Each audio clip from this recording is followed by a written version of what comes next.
Welcome to Retiree Tech Talk. My name is John. I'm so glad that you can join me.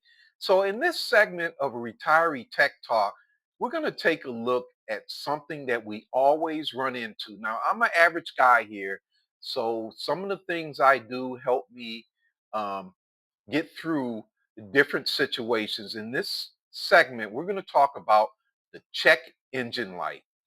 So we go out, we start our car up, or we're rolling, and you see that light versus getting a little light, and then it'll come on. Sometimes it comes on and it goes off, and it'll come back. And a lot of times, it may happen right around your birthday, which is here in Georgia. That's an automatic fail. You cannot have a check engine light on. So I thought that I would just talk a little bit about how I go about dealing with the check engine light.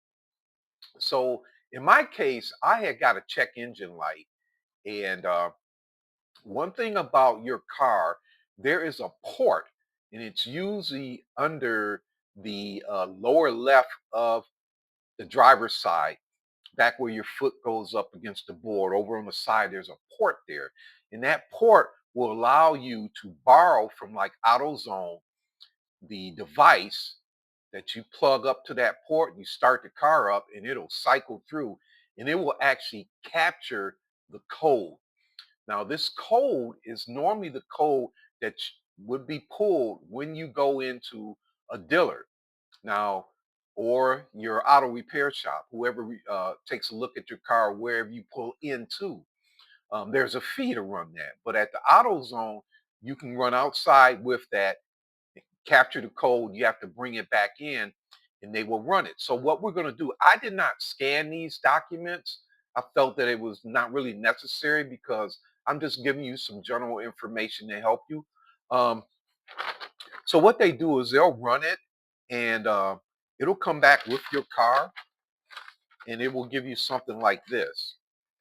And hopefully you can see that. Now this one is talking about uh, the fuel cap, and it suggested replacing most likely the fuel cap. So I replaced that on 5/1. It went away, it came back. So I went back again. That was on May 1st. I went back again and I reran it. And this time it came back on May 8th. May 1st was a fuel cap, which I took it back and got another one, saved the receipt. And then on May 8th, I ran it, and it came back with this canister purge valve. So it comes up with the code. So I get these, and then I take them in to the place that I want to work on. So when I go in, this is the code.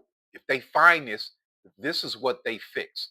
They just fix that. They don't go through doing the whole inspection, come back with $900 worth of stuff.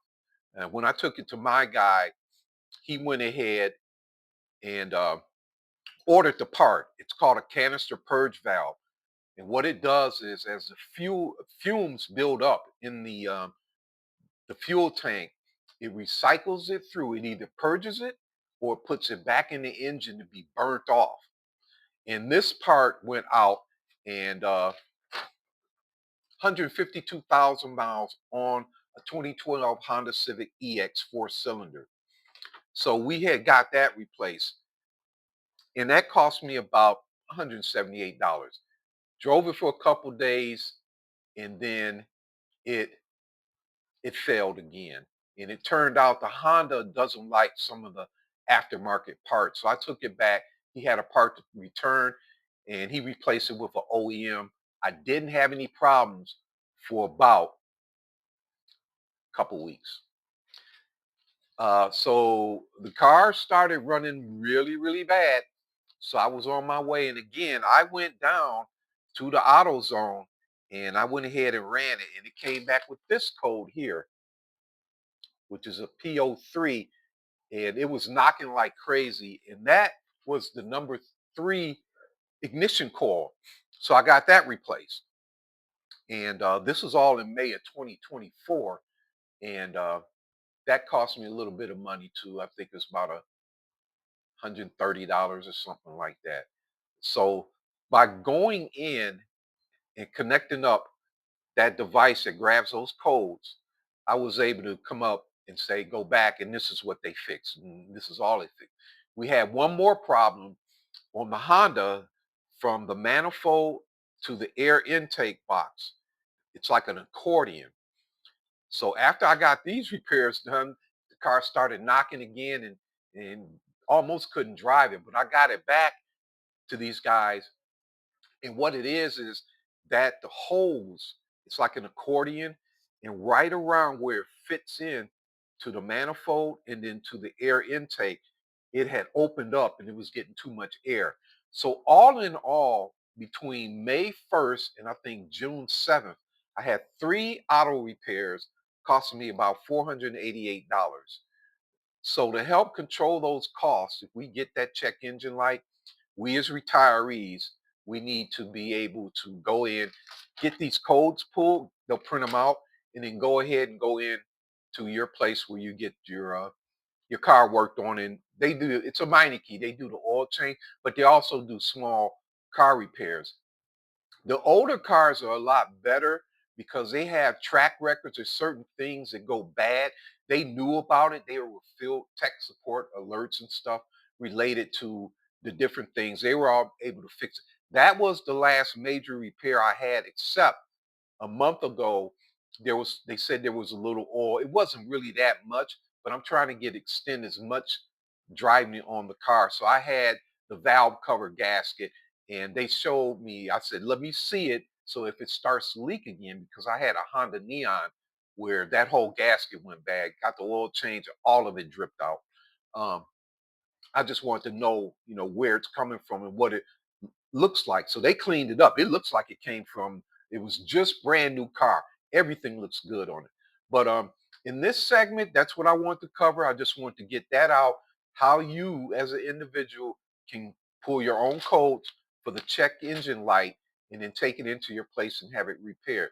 So that's all I got for you. I hope everybody's doing well. I'm so happy you guys coming by and visiting um, the retiree tech talk. I get more views than I do some of the other retiree stuff. But these are just some of the examples of things that you would have to deal with as a retiree. These three repairs from May 1st to June 7th cost me about $483. And a couple of repairs, I just threw them on a credit card and paid it off before it was due, and just got it knocked out. And I'll just keep driving that car um, until I can't drive it anymore, until I decide to get something newer. So this is John with Retiree Tech Talks, and this is Check Engine Light, how to go and get your codes pulled. Okay, thanks for stopping by. I appreciate it.